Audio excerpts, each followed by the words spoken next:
Безплатен биохимичен скрининг за бъдещи майки организира отделението по медицинска генетика на Университетската болница Свети Георги в Пловдив. Изследването може да извърши всяка една бъдеща майка, независимо от това каква е нейната възраст и дали е здравно осигурена. Нели Ангелова сега се намира в болницата. Нели, първо да уточним какво точно означава биохимичен скрининг и как желаещите могат да се запишат. Има ли някакъв телефон, някакъв ред за тези безплатни прегледи? И до кога продължават, разбира се?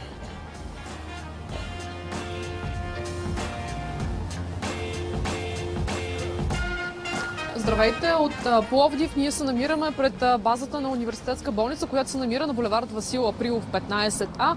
Именно тук в тази сграда се извършват и тези изследвания. За тях не е необходимо предварително записване. Те се правят всеки работен ден от 8 до 14 часа. Има и два телефона, които вие виждате изписани на екрана, но аз ще ви ги изчета, на които може да се получава предварително информация. Това са 032 602 445, както и 032 602 338.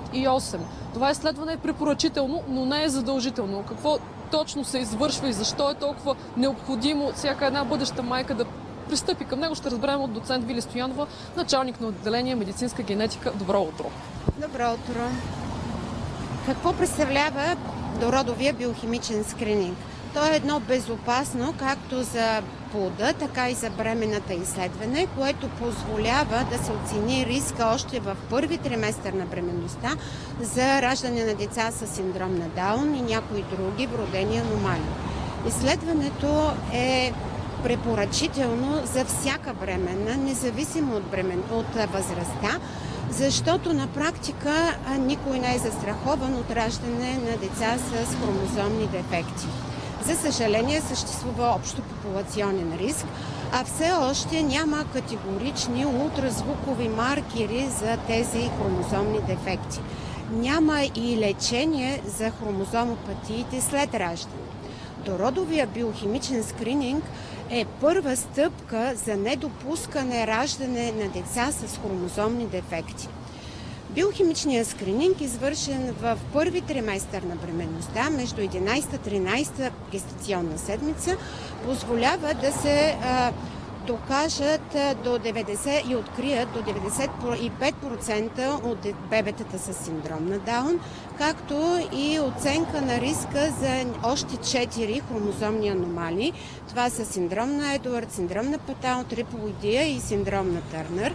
Но ако бременната е пропуснала този срок, тя може да извърши биохимичния скрининг, предлаган във втори триместър на бременността, между 15-20 гестационна седмица, който позволява да се открият до 60-80% от бебетата с синдром на Даун, а също и оценява риска за още една хромозомопатия, синдром на Едуардс, и още една група заболявания, наречени отворени дефекти на коремна стена и невралната тръба.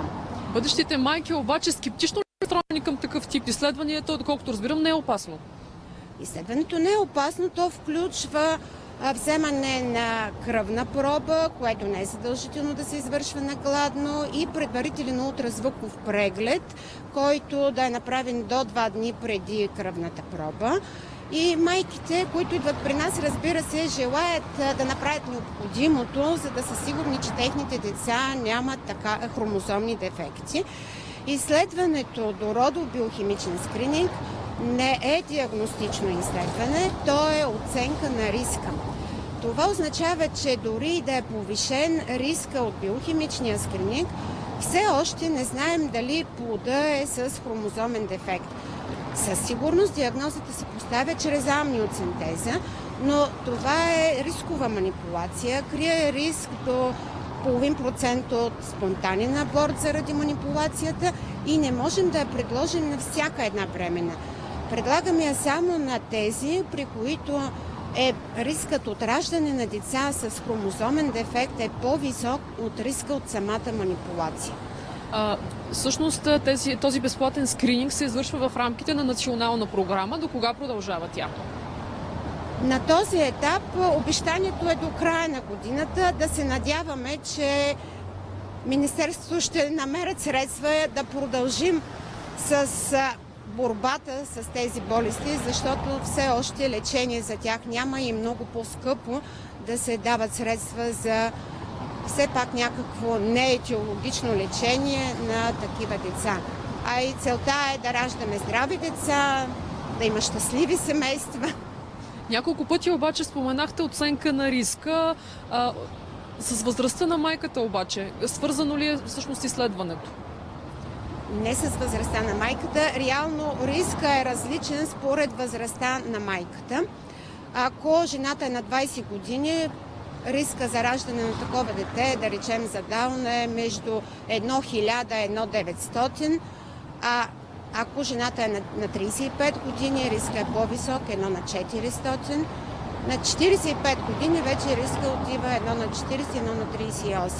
Тоест, зависи и от възрастта на майката. Но благодарение на скрининга можем да не злоупотребяваме с амниоцентезите, т.е. инвазивните методики. И ако жената има добри, т.е. нисък риск от дородовия биохимичен скрининг, извършен и в ранна, и в първи, и във втори триместър, би могло да се избегне инвазивната методика. Доцент Стоянова, казахте пък много щастливи семейства да има. В някои щастливи семейства пък се очакват близнаци, тризнаци.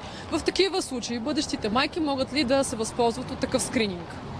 Да, изследването, което предлагаме е в първи триместър и във втори е по принцип за едноплодна бременност. При близнаци е възможно изследване, скринингово изследване, но то е само по ултразвуковите маркери. Тоест молбата ми е много точно и качествени да са ехографистите, които определят тези ултразвукови маркери, за да сме максимално точни и при бъдещи майки с близнаци. Благодаря ви за изчерпателната информация. Ако все още има пък въпроси, които са останали неизяснени за бъдещите майки, могат да получат допълнителна информация на телефони 032 602 445 и 032 602 338. Това е от Пловдив. Благодаря ти, Нели, на теб и на твоята събеседничка. Безплатен биохимичен скрининг за бъдещи майки в Университетска болница Свети Георги в Пловдив. Възползвайте се, наистина това е нещо полезно. Ако изследването се направи в първия триместър на бременността, вероятността да бъдат открити хромозомни дефекти е наистина голяма.